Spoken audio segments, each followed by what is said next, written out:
Not sure what it's like in your neck of the woods, but it's definitely rainy and a little bit warm here in Durham, North Carolina. It's about 60 degrees and definitely some spring-like weather, even though we're in the middle of February, and it's definitely a little bit on the rainy side. But there are a number of things happening in the world, and of course, we do have a special guest today that'll share his love of a certain spirit and all in that way. But we're going to get to some of the news reports, and then, of course, we'll have some other conversations including some of the things that I'm about to mention. But also, we do have our special guest, Jim Lafren, who will be joining us and sharing some of his thoughts as well as his love of that spirit and all in that way. So it should be a fun conversation. Look forward to the next hour or so, but let's see what's happening in the world and all in that way.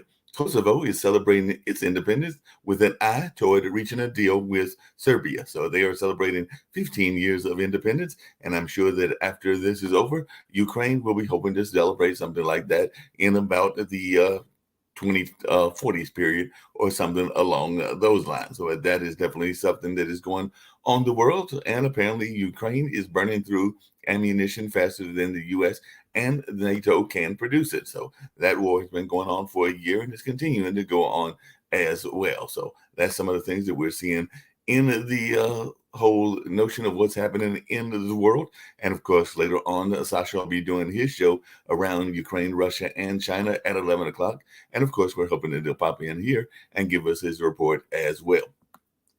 Didn't know that a whole nation could be finding entire islands that they didn't know existed, but apparently that's the case in Japan. Japan has discovered 7,000 new unknown islands after a fresh survey. So Japan has seen its number of islands double after a recount. That is a whole lot of islands to be missing and all in that kind of space. Don't know how you managed to do that, but that is what they managed to do. And South Africa is being criticized for naval exercises with both Russia and China. So Russia is going to test missiles in the drills with China and South Africa. So that is some of the things that we're hearing about. And Lufthansa has canceled over 1,300 flights as airport workers have gone on strike. So definitely the whole notion of workers' rights has raised its head in Canada, in Madrid, and now over there in Germany and other places as well. I think it even raised its head in China at one point as well, and may still be raising its head in China also. But that's some of the things that we are seeing. There looks like there is a New Zealand cyclone that is out there, Cyclone Gabriel, and thousands have yet to be contacted after the New Zealand storm took place and all of that. The death toll is actually relatively low, but there are a lot of folks that have not been accounted for as of yet. Only death toll so far is only up to 8, but it is definitely expected to rise. And I said that there were protests around the world. Well, one of those places that there are protests is Iran. That's right. Iran protesters are marching in several cities in the morning for an executed man. And they said that those overnight protests rocked Tehran and other Iranian cities. And the NATO chief on another part of the world says that it is time now for Turkey to ratify Finland and Sweden membership bids. So the definitely a lot of folks are pushing for that to happen, and definitely it seems like Turkey is being the one that is holding that back. For those of you that are looking for a fun activity, there's been a fun activity that has totally been out of place during the pandemic. It is one that a lot of folks enjoy. I know here in the United States, a lot of folks enjoy Mardi Gras. And when I hear people talk about Mardi Gras, one of the places or things that it is compared to, even though apparently this event is a lot more flamboyant, is the Brazil's Carnival. And it is finally being reborn in its full form after the pandemic. So it looks like it's going to come back into its full form. I've never been there, but I've heard from friends of mine that are Brazilian, as well as folks that have actually traveled to that area, that that is an amazing event and one that you might want to try to check out. Maybe that'll be on my wish list. I know that Jim Lafren has some places that are on his wish list as well. So we're going to find out if that is one of them very shortly and all in that way. And by the way, I mentioned Sasha, and Sasha is in Canada, and apparently Canada has deployed Navy vessels to Haiti as violence is worsening over in that area. So Canada is sending naval vessels to Haiti, but they are stopping short of military intervention. So that is one of the things that is going on in the world. And we're going to find out what folks' thoughts are about some of these issues that I have brought up and others as well. By the way, if you're wondering about India, well, India is in the news as well. Indian child marriage crackdown is leaving families in anguish. So that is something that I know has been talked about on this show and other shows as well, because some people have much tighter rules than we do, and all in that kind of way. And it does look like India has been having some space in that activity also.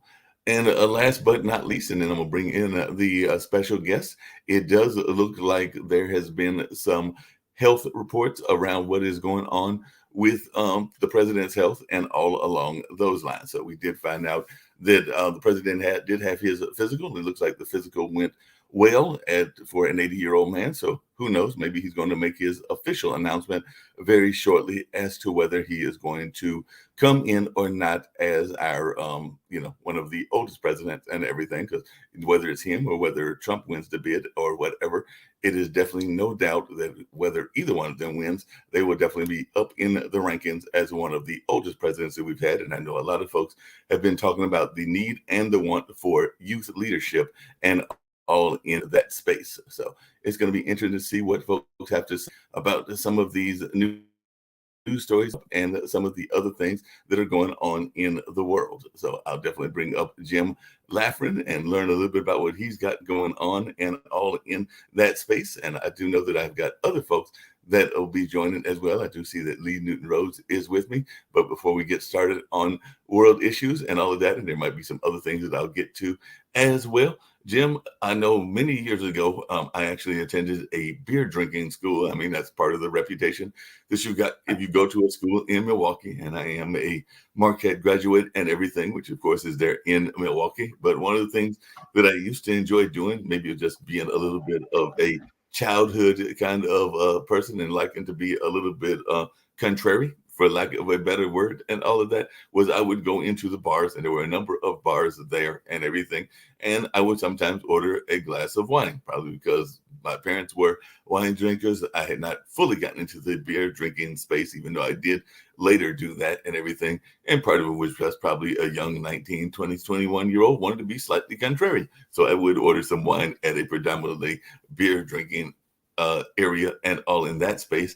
And I know that you are the founder of a Chicago-based group that is in that wine space, Winehead Consulting, and all in that kind of way. And you're a longstanding wine importer and distributor, certified wine educator, member of the Society of Wine Educators. And of course, you've done all this great training and teaching. And apparently you visited wine regions in North and South America and Europe. And you said you want to get your bones to Greece, Australia, and South Africa while you're still young enough before, there's other things going on and maybe you're not able to enjoy the drinks as much as you would like, and all in that space. Don't know if you've gotten to Brazil, since I did mention Carnival earlier as well. But if you'd love to share some of your story about how you got into the whole wine industry and all of that, and of course, some of the things that folks might not be aware of within the wine industry as well, we're definitely glad to have you here on World Edition. Like I said, when I sent you the email, a lot of times we hit hitting issues, but sometimes on Friday, I like to break it up with a little bit of other things other than the hard-hitting news. Not to say that we won't get to some of the hard-hitting news as well. But Jim, share a little bit of your thoughts and how you got into wine and how life is treating you in Chicago. I told you it's rainy here in Durham. Thanks, Mark. It's great to be with you this morning. It's sobering to listen to what's happening around the world. Right. But the world has been a crazy place for a very long time. It's had many different iterations of craziness as a culture, as a society, as a planet, as a species, whatever it may be. And there's also the necessity to just turn the dial off and let yourself relax at some point. You have to, you just have to have a way to chill out. And the interesting thing is that humans have been using fermented grape juice to take them somewhere for maybe 10 to 20,000 years. So it certainly is something that human cultures grew up with in most of the world. Uh, and its only purpose, really, the only reason that ancient people continued to go through the trouble of making it or collecting it or finding it, is because it gave them pleasure. Mm-hmm. It tasted good. It did something. And, you think about, life was probably fairly tough in those days, whatever days you're talking about. And if you could drink down this beverage that just kind of appeared when grapes got smashed and were left in a pot or a kettle or a skin or whatever, because grapes will spontaneously ferment. Mm-hmm. So it was a chance for the average person to just find some relief, some respite. And so it became part of human culture and continued to be so. So But one people thing, have been enjoying the grape juice for a very long time.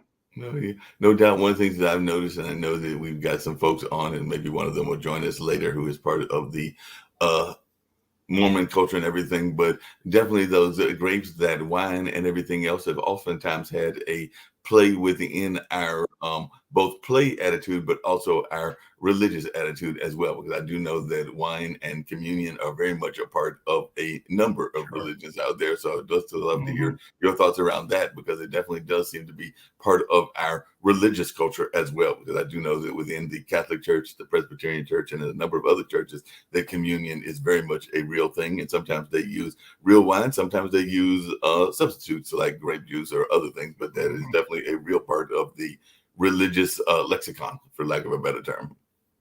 Well, wine is really a symbol of renewal. Mm-hmm. To pre-industrial people, let's say, or ancient people, whatever. When the vines die in the fall, there's nothing that looks deader than a dead, dormant grapevine. And for whatever reason, every spring they come back. It's this renewal. It's this spring, this Mother Nature, really, truly. And so whatever particular god or goddess of agriculture or the seasons or whatever your people believed in or believe in, wine was a gift from that deity to you. Because really, I mean, it was magic. How did this happen? We go pick a bunch of this fruit and it's tasty and nice, but we just throw it in a place, break it up a little, and leave it for a week. And now it's this experience. Now it warms us when we drink it. If we drink a little too much, we can almost communicate with the gods. We can see them more clearly. And that point was in a number of ancient religions, both in Mesopotamia and Egypt, taken to the point where there were ritual drunken festivals. And if you went there to get hammered. And it wasn't to be sloppy, but what it was a way for you to communicate with the god, whatever temple this was. And so it was a very special event. It maybe only happened once a year. And the common person would actually have an ability to interact with the god. Mm-hmm. So very interesting history here with this little bottle of juice.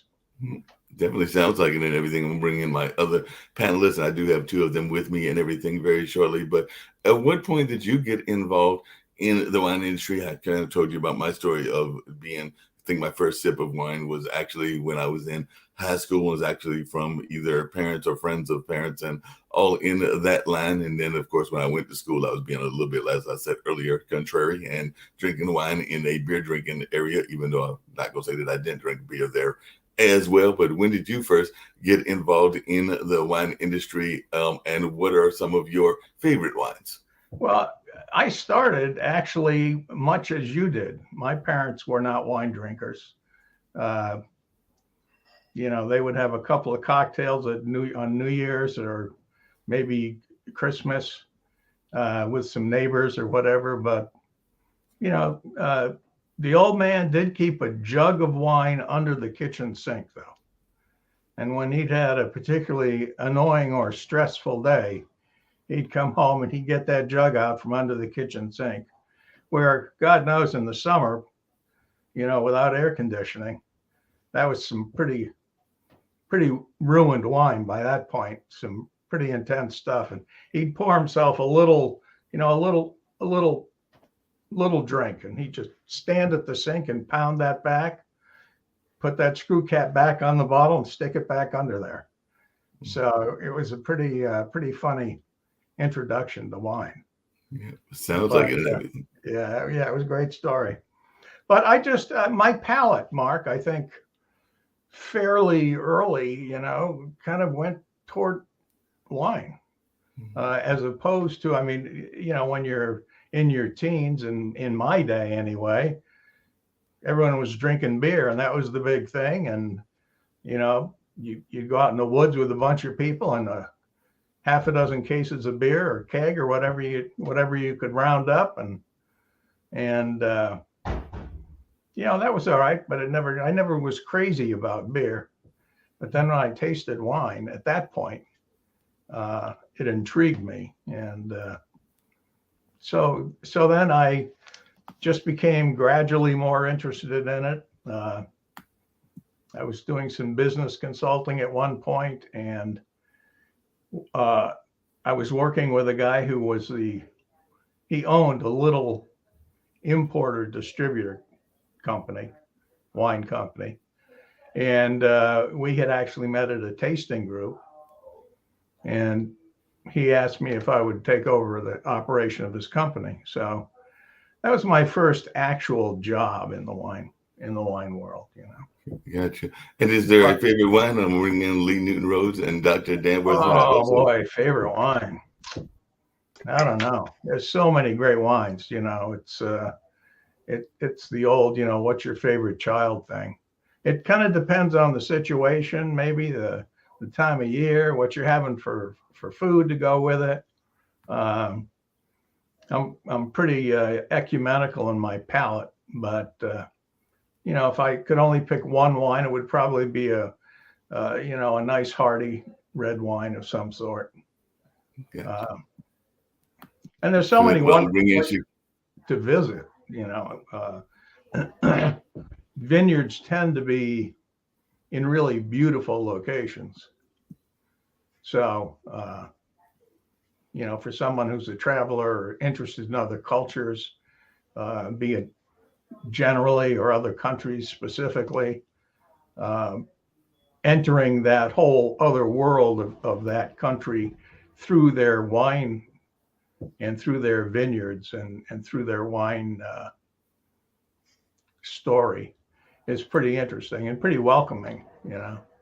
But, Good morning, Jim.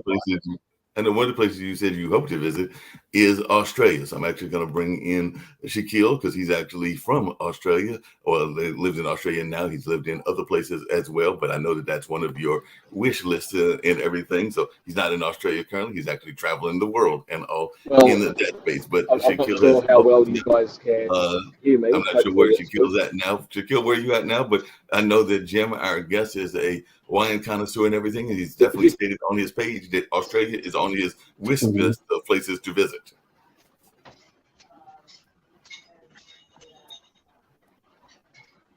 Shaquille, can you hear us?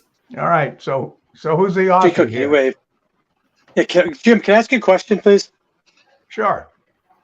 Yeah, you spoke about wine and the taste of wine, what have you. Is there a health aspect of it in white versus red that it is good for a person in moderation to drink? Well, let me preface that with the caveat that you threw in at the end, that drinking to excess is never bright for any reason.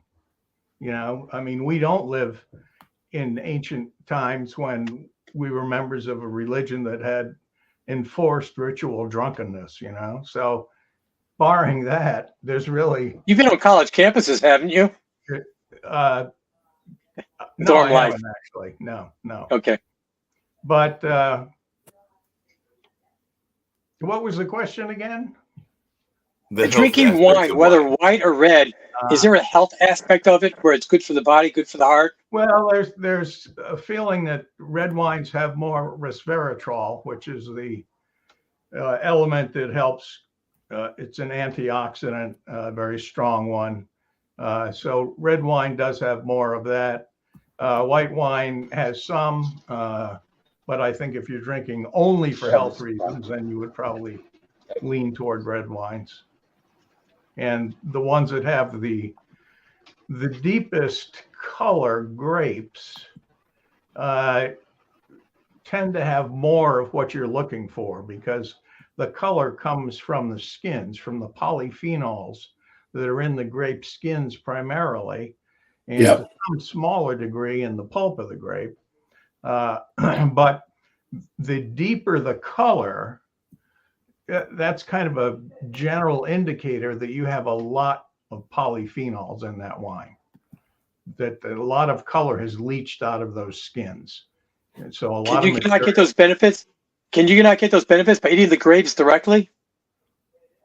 I don't know. I'm not sure. You can. I don't know if fermentation releases something in particular in the juice or changes the molecular structure of something. I'm not really sure. You can get the same benefits from just drinking grape juice, dark grape juice. Well, Jim, definitely glad you were able to join. Like I said, I definitely wanted to give a little bit of a other thing going on. And hopefully you'll stick around and definitely share some of your other stories as we get into some of the news and everything. I know that Sasha's with us, and he might have a report about what's going on in the Ukraine and all in that space and everything, but don't have to go away. We might even have some folks that have some other questions for you as well, but I do want to get to some of the other news items as well. One of them, of course, being the quote unquote clean bill of health that President Biden got. So that probably means that he might be jumping into the race and all of that. I am going to bring in, and hopefully he's ready, Shaquille, and hopefully he'll be able to come on, because I know that he is from Australia and he might have some thoughts both about the wine as well as about the other things that are going on. Because I think you mentioned on your bio that Australia, and I think there were some other countries that you're hoping to visit that you haven't visited yet, and all in that space. So Shaquille, can you hear us? And do you have any thoughts? Mr. Jim is there, and it definitely said that Australia is on his wish list of. I can hear you guys. I can hear you guys. I'm hoping that you can hear me. Yes. Yeah, we can hear you. In the air. Oh no, that's fine. Up here, please. Thank you. Yes. Shaquille, we can hear you and your staff. Sorry. I thought in light of the conversation.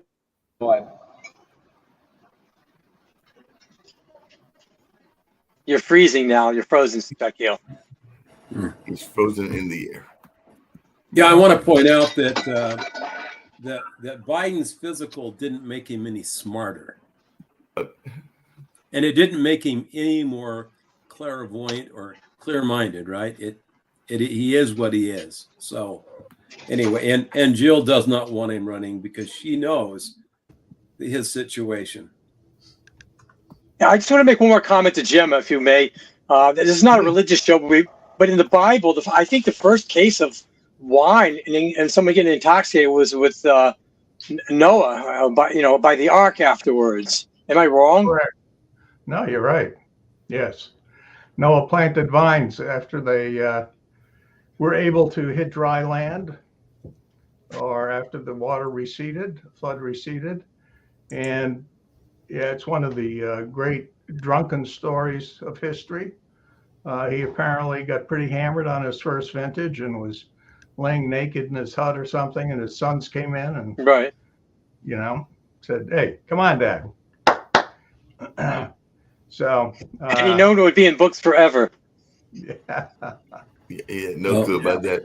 Hey, Sasha, if you tell some of the things that are going on, I know there have been reports about how Ukraine is burning through the munition faster than even the NATO and the West can send them there. So I know that you'll be talking about that at the 11 o'clock news hour, but I also know that you are one that has been known to have a sip of various items as well. So if you want to speak to Jim on that, but I definitely want to hear about Sasha's back. Yeah, just going up on there. in the Ukraine as well.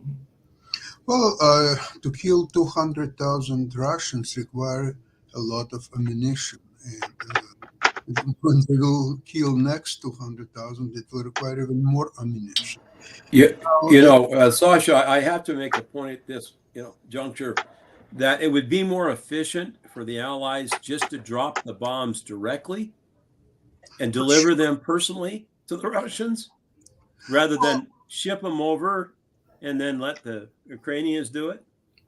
Well, of course, if that would be the case, I think the West and the United States would use somewhat different weapons than what. Oh, yeah, they would. It would be different weapons. However, it would be a very different political situation, and it requires, you see, the West, for various reasons, is very careful not to upset Putin to such a degree that he may go berserk and actually start nuclear war, the complete thermonuclear exchange. You can't rule it out anyway. You always understand that this is a threat, and this is a threat that 3 generations of people in the West lived under the threats.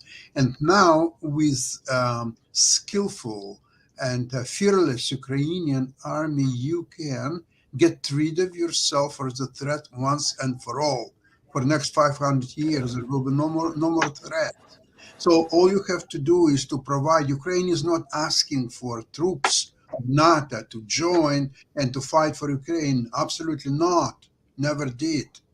All they want is access to complete weapons required to a successful attack and victory. And in their understanding, the victory is just to get Russians out of the Ukrainian territory. They're not saying that, no, we want to defeat Russia. We want to go all the way to Moscow, to St. Petersburg, and take over Russia. Never said so. Don't have that aspirations.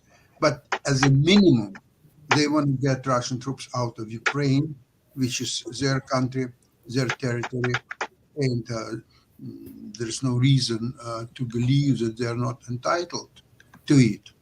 So all you have to do is to provide Ukraine with military help and allow it to completely defeat Russia, because getting their forces out of Ukraine, it is a humiliation, and it's obviously for Russia. Sasha, good morning. How long has this war been going on? Sorry?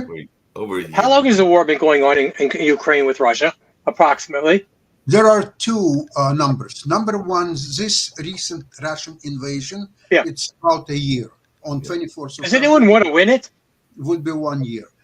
Now, they started their aggression in 2014 by annexing. No, I understand that.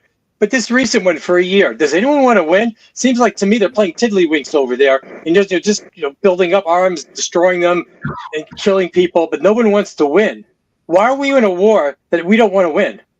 I'm so sorry, but this is a very naive and very distorted view. Why is that? There. Why? Because there are very fierce fighting going on every day. Every day, hundreds of lives are being taken. About yesterday, for example, 730 people, Russian soldiers, were killed. Some of them. I understand that. Yeah. Now it's very sad whenever the lives are, but just get it over with already. How? That's one reason we didn't go into Japan, because of all the lives that would have been lost had we not dropped the bombs. Vietnam just went on for years. For what purpose? Afghanistan. What did we go there for? We just backed out. Hey, the United States should not be involved with something if they don't want to win. No, it's a different story. If Vietnam would attack United States and threatening its territory, its people, it would be a very different fight. And you probably the first one who would join the Tell army. it to the boys who went to Vietnam. So here is a case. Ukraine is defending its territory, its people. No, I understand it. So either give them the weapons they need to push back Russia, or don't. But don't give it to an allowance every week. Hold on, but you know very well that only 1/3 of Republican support to provide weapons to Ukraine. 2/3 are not. So this is going to go into each time a round of negotiations and here and there. That weakens the anti-Russian position and coalition tremendously because they Up until recently, the Democrats had all three houses. Did they not? Yeah, and they were providing capable finances and ammunition. Maybe they could provide more. But again, each time, even they had majorities, they had to negotiate the each upcoming package over and over again. And same thing will happen from now on. Now they have majority of Republicans in House, so it's going to be again. Ukraine is totally dependent on the United States. Aren't there other countries? Where's the UN? The other countries are helping much more than the United States. They're No, they're providing. not. No, they do. Not in total numbers, but per capita of their. Yeah. So that's Yes, your they argument. But Yes, they're they not. do. They're not coming anywhere close to the amount of assistance the United States is providing per capita, maybe, but Yeah. that's not the point. In total numbers, the U.S. is supporting Ukraine more than the rest of the world in combined. Hey, Combined. Dan, hey, hold on a second. Hold on a second, Dan and Sasha and everybody else, including our guest and everything. I did want to ask about Morning, Kim. another part of the war and everything that is going on in that space, which is the whole notion of Kosovo, which apparently on today is celebrating their independence from Serbia. And apparently Serbia does not recognize Kosovo's statehood, neither does Russia, surprise there, China, or 5 other European Union countries, including Spain, Slovakia, Cyprus, Romania, and Greece. And apparently that's halted their path to EU membership. So I'm just wondering, how important is this notion of Kosovo statehood, one, to the war in Ukraine, and 2, to just the whole stability of that region? Because they've been celebrating, like I said earlier, for 15 years of independence. And that's what we're hoping that at some point Ukraine will be able to say as well. But what is that relationship with Russia, and is this Hear part me, of this the collapse of the is, Russian? I believe empire? there is no point to compare what's happening in Ukraine and war with Russia, which right now it's on its magnitude is very close to Second World War fights. And what's happening in Kosovo, and there are some diplomatic missions, there are some discussions. There's some people believe that it's part of Serbia, and some other people believe no. I mean, there is no comparison. Same thing like you will compare World Soccer Championship with the local, I don't know, for better word, skating competition, for example. It's just it's different magnitude, different. Everything is different, Mark. So you should try. You know, I think we want to refocus our attention from Ukraine to something else. Do it, but there are some skillful way of doing that. Like I said, I just knew they were both tied into the same region, so that's why I brought it up. It's And not the everything. same I was going region, to get to period. some other parts No, of if the you world would as know, well. if you I would know know that you got your the Ukrainian geography, show you later would on. easily see that it's not the same regions. It's all located in Europe. That's you can say, but geographically speaking, they're different regions. Where is Ukraine and where is the Serbia? Where is the Kosovo? It's no association, no common border. I mean, nothing you can tie it up. But if you want to do it, please do. I don't want to rain on your parade. No, like I said, Kim, I see that the boss has arrived here, as Shaquille and all that. I did see that you toasted our other guest with some wine going on, so I did see that you had some wine there, as did Shaquille. So I don't know if you had. Oh any no, not wine, not wine. pass to the campaign, Too yes. early.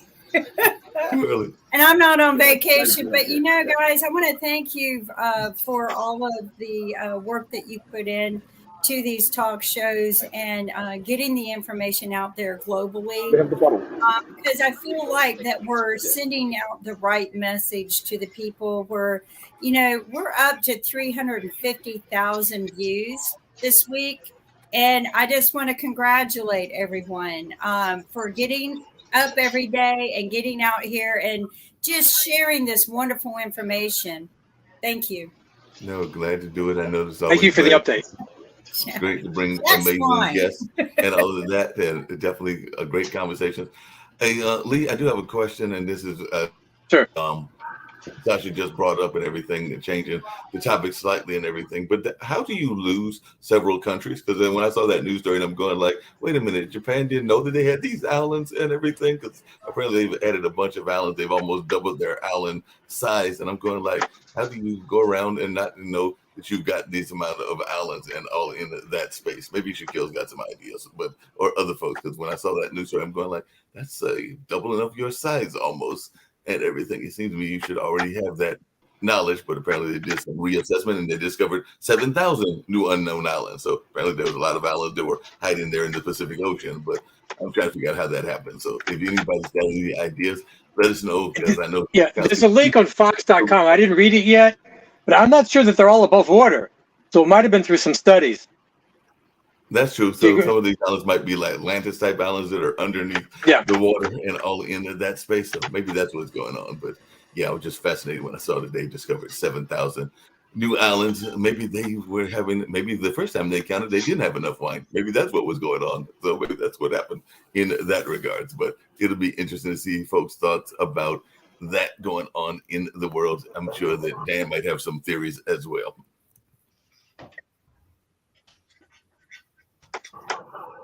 Theories from Dan and Orchard here. Oh, they're just, I just imagine they're just trying to declare their sovereignty on areas that they claim before somebody else does, like the Chinese, right? Yeah. Or the North or Koreans or whomever. So I think every country tries to designate what their territorial waters are and what their territories comprise of, and just so that they can make it a part of the record. Yeah, that makes sense. Hey, I want to come back to Sasha on another part of the world, but it deals still with Russia, because it actually surprised me and everything. The fact that China did military drills with Russia did not surprise me. That's two communist countries, socialist, whatever, and political system they want to claim to be part of and everything. But they also did it with South Africa, which is supposed to be one of our allies and everything. So were you surprised that South Africa was joining in these military drills with Russia? And what is South Africa's whole position with Russia? Because when I saw that, it actually surprised me that they were involved in these military drills along with China. I'm wondering, did South Africa committed all its military force to these exercises? How could they do exercises with Russia? And even Russia is not a great deal now, because they're committed to Ukraine, where they're taking heavy losses of about 1,000 people a day. Okay, so China is doing its exercises. I'll tell you one thing, that I think China is getting a good message out of Ukrainian war. The message is not even military so much as economical. The military, of course, if West would fully commit it, if they would send a few F-35 fighters, the war would be over in a matter of 48 hours. Of course, they're careful not to Putin, although Putin has already been annoyed to such a degree. Sasha, what did you say about the war being over? That can be annoyed, right? Sorry, what did you say? What did you say about the war being over in a few hours if they send something? Don't understand the question. You said if they send some fighters over there, the war could be over in a very short period of time. Why don't they just do it then? Because they don't want to instigate a World War III. But then the war won't be over. It wouldn't. It's kind of a very funny situation. Now the West and United States are committed to finish this war as soon as possible and to get Russia defeated. However, tactically, they don't want to overcommit to this war, to send the latest technology planes like F-35 or so on. So they're very careful to be on the offensive. At the same time, they don't want to cross some lines. They are imaginary lines. There are no lines anymore in a war like this. In Second World War, there were no lines. Everything was whatever you could help you to win would work. In this situation, technically speaking, Russia still fights only Ukraine. Although they're making noises, no, we are fighting all NATO because NATO is committed and it's helping Ukraine and so on. Well, give me a break. If you fight NATO, the fight would be over a long time ago. It doesn't matter, conventional war, nuclear war, it just doesn't matter. And in fact, for what now I'm getting certain information that it's not even a sure thing that Russian nuclear warheads are ready to be used, because it's been a long time and they haven't did any testing. The maintenance is quite tricky. And by the way, maintenance is done by all Ukrainians or former Ukrainians, because all those nuclear weapons were built in Ukraine. And 1994, thanks to infamous Budapest Treaty or Budapest Agreement, they were all transferred to Russia, but Russia still doesn't know really how to maintain them and so on. So they're saying, oh, we don't know, we don't want to deal with that. Let's Ukrainians deal with that. So I'm not sure even that Ukrainians will follow the orders from Putin or elsewhere to start using these nuclear weapons again, especially against Ukraine. Now the plutonium isotope, I think it's good to be stored for about, I think, close to 30 years, and uranium for 18 years. So they have to be meticulously maintained. They have to change the this isotopes from time to time. And I don't think that with all the corruption and all the stealing which is going on in the Russian army, I even don't think that they take proper maintenance of their nuclear arsenal. But that's beside the point. I wish there will never be a revelation whether they are good to use or not. Well, that's apparently what they're trying to do on this warship test. By the way, it is the navies that are doing this test. So it's the South African Navy and the Russian and Chinese warships. And apparently they are going to test missiles in the drills as well. Now, whether those missiles are just missiles that are non-nuclear or nuclear, that I'm not quite clear on, but they are saying that they're going to test missiles in this drill that is taking place over this weekend and everything. Mark, and the missiles will be most likely Chinese. I don't think that Russians will try their missiles, because if they're not working, that's the end of story. I think that's a day where NATO, Ukraine, and all other countries just invade Russia and will just take it out. All of this war and war and war and war, where I usually go with this. You men need to find something better to do. But there are women involved too. There needs to be a motto in these countries that say my country is worth living for. And maybe men should have been able to be given the ability to give birth, and they would value life a little bit more. But I am so sick of these people who think they're better than everyone and have to go out and do this. Kim. That's diatribe too. Men value life as much as women do. And you have to remember that men have overwhelmingly given their life for freedom where they weren't required to have women do the same thing. Why?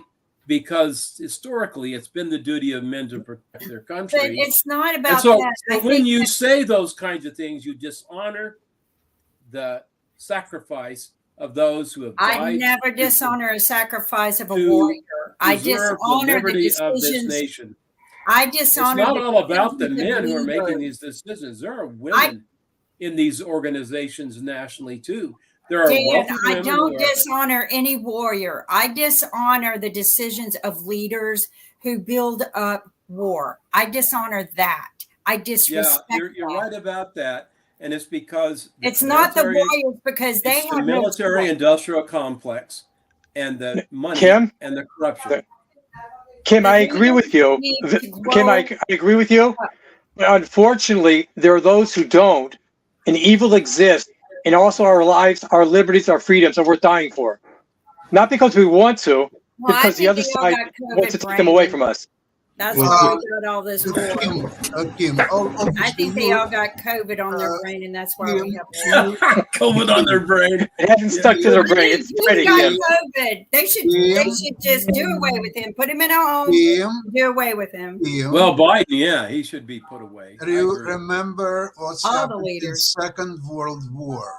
There was a maniac in Germany who activized all the horrible, the violent elements in his country, came to power, by the way, legally, and committed all world, and specifically Europe, to a horrible, horrible war. And there was nothing you could do about that.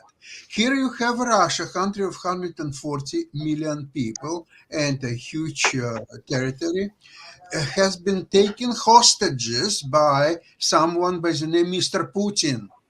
And Mr. Putin is now committed to first destabilize the West with what he did, for example, in Georgia. He did it in Ukraine in 2014. And he gets away with everything. There was nothing really that West would have done to stop him. Right there. Come on, Mr. Putin. Get back your armies from Georgia, from Ukraine, from just leave it alone. No, there was nothing to that, because there was a time of President Obama in power, and all what Obama did, he says Russia is second-rated power. That's all what he's done to stop Putin.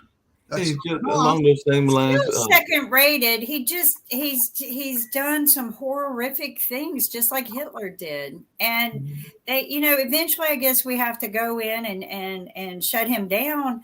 But I just think if people just took the motto of, I value my country and want to live instead of I'll die for it, I'll live for it. But Kim, one of the things hold on a second, Kim. One of the things I was going to ask is sometimes countries, whether it's men or women, play these political games with things that are going on. Because I think that we're seeing that in another part of Europe as well. Because definitely Finland's NATO membership and everything, as well as Sweden's, are all somewhat based on what is going on in Turkey's hands and everything. And there is some people that are saying that maybe Sweden is playing some tit for tat because Turkey just had that recent earthquake and everything, and there is some diplomacy going on in that space. And maybe there are some people that are saying that Sweden is not coming to the aid of Turkey as fast as they might have in the past because of the fact that Turkey is the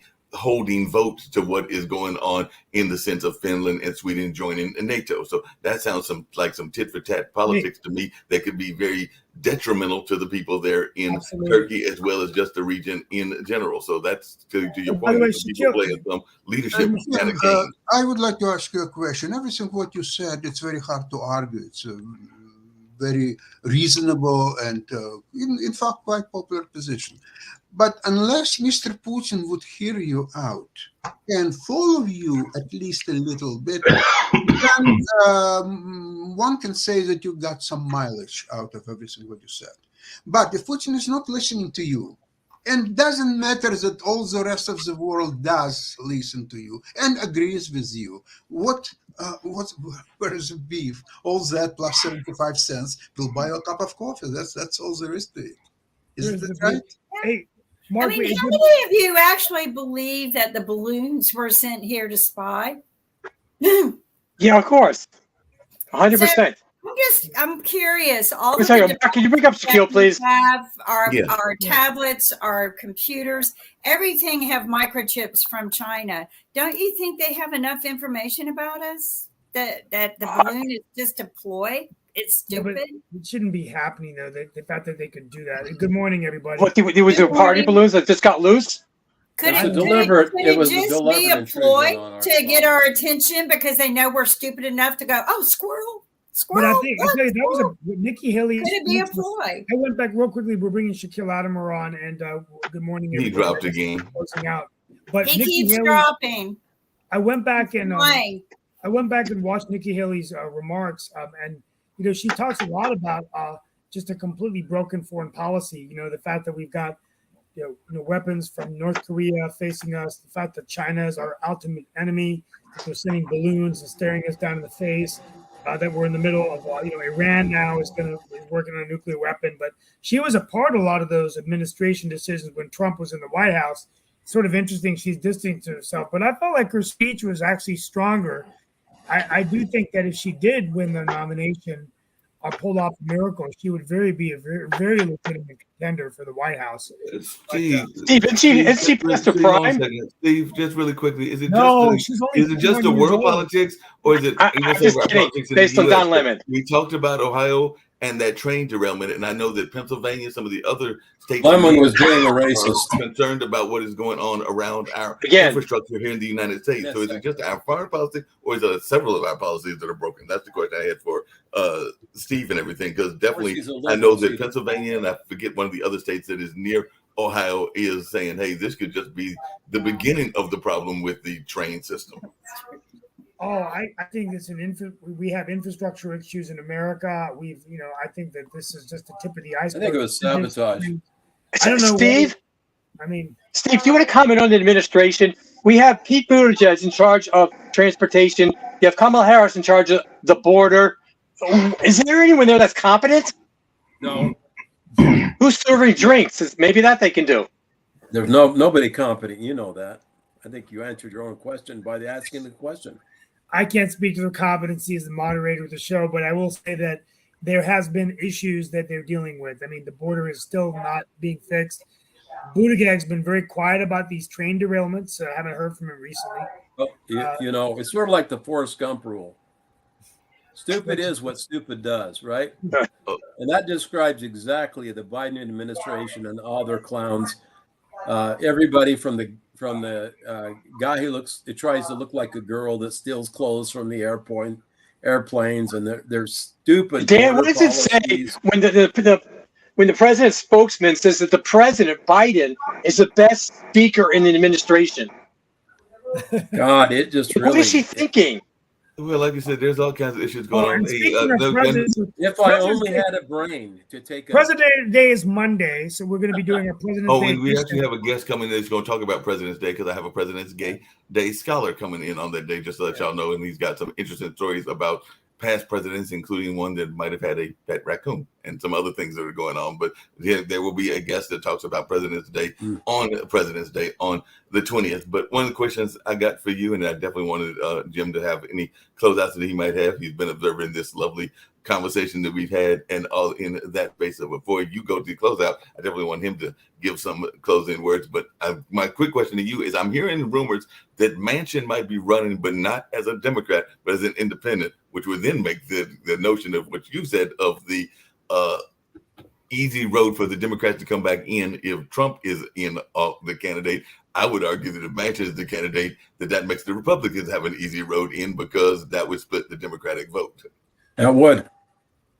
Well, there's also rumors that Manchin's going to run for governor of West Virginia, and that he's doing this just to get lots of name recognition because Jim Justice is terming out, and he doesn't.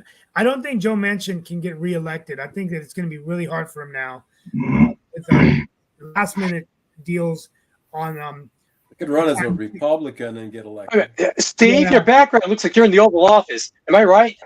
No, it's my the windows. Background, but that does look a little bit better, It's It could be him running as president before we get ready to get out here. I know we got. Yeah, So you got your flags up.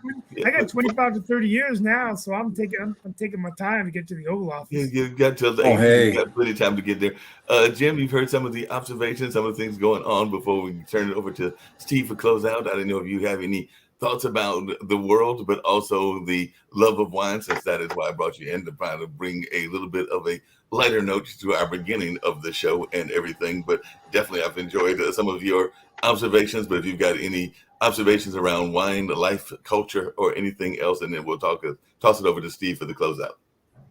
Well, I'll try to segue for you. The region in the world that is considered to be the homeland of wine, where wine was first made, first recognized, the oldest archaeological remains of wine are in the country of Georgia. And Georgia, of course, was under the thumb of the Soviet Union for many years. Song. Stalin was Georgian. And they're incredible people. They have a 8,000-year history of fighting off one invader after another, sometimes being captive for as long as 100 or 200 years in that 8,000 years. They are just they're amazing people. They are they're Georgian Orthodox, which is its own religion, but it's tied up in a fable about wine, and they see wine as their right, and it's something they make by fermenting it in the earth. They have a very unique way of making wine, and historically, every Georgian household, at least out in the country, had one of these terracotta vessels called a qvevri. And it's kind of like the old style tops you used to play with when you were a kid, the tops that are shaped like a heart three-dimensionally.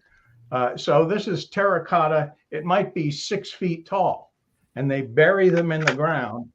And then they have an incredible array of grapes that grow nowhere else in the world. And they use, so I mean, the wine culture is everything. But there are people who are so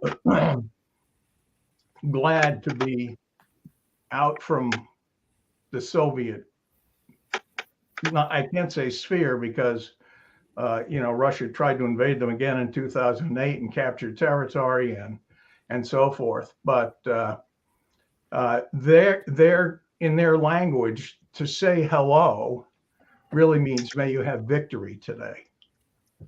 That's their term for just saying hello, because That's they a have good hello, actually. What's that?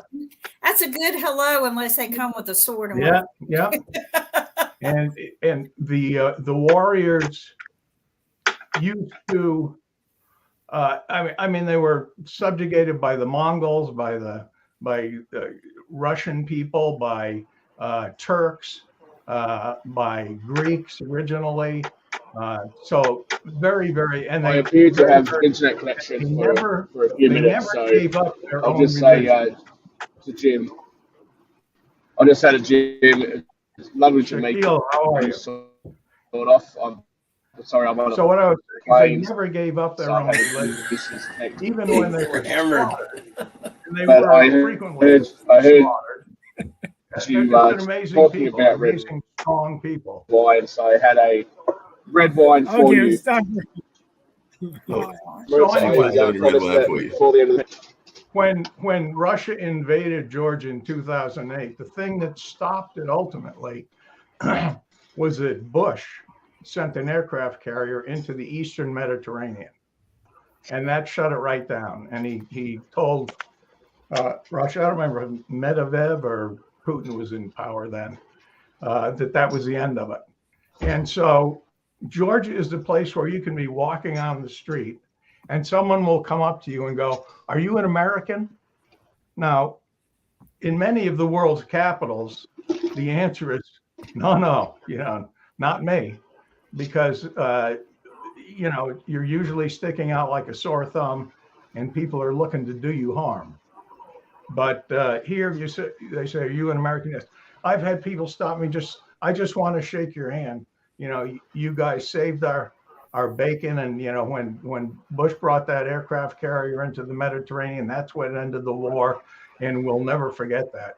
In fact, the long boulevard that goes from downtown Tbilisi out to the airport is called George Bush Boulevard. Well, George, So a little. Jim, we're asking the same question here with the open southern border, asking people if they're Americans. What's that? Good. well, With it's the open southern border, we have to ask people when you see them, are you an American over here in America? More and more or not. well, Jim, thank you for being with us today. We're getting ready for closeout. We're at the hour, but I'm sorry I was late today. But my Mark, if you could bring me in for the closeout, and we want to thank everyone for being with us today. This weekend, as we get ready for President's Day, our President's Day edition, start thinking about. Oh, hold on. I did wrong. There's only been 45 presidents of the United States. They've all been men. The only requirements are that they're 35 years of age, that they are citizens of the United States, and that they're born in the United States or have resided for 14 years up until they run. We're going to be talking about some of the presidents, the good ones, the bad ones, and we're going to guest talking about that. We didn't talk today about President Trump's investigation on the Georgia elections. Tesla's recalling about 360,000 cars. all kinds of stuff going on in the world, and we're going to be talking about that on Monday. Want to thank you for being with us, and we will be back on Monday for our President's Day edition on Roku and Pod TV. Hail to the Chief. Thank you all so much. Looking forward to seeing you all on Monday.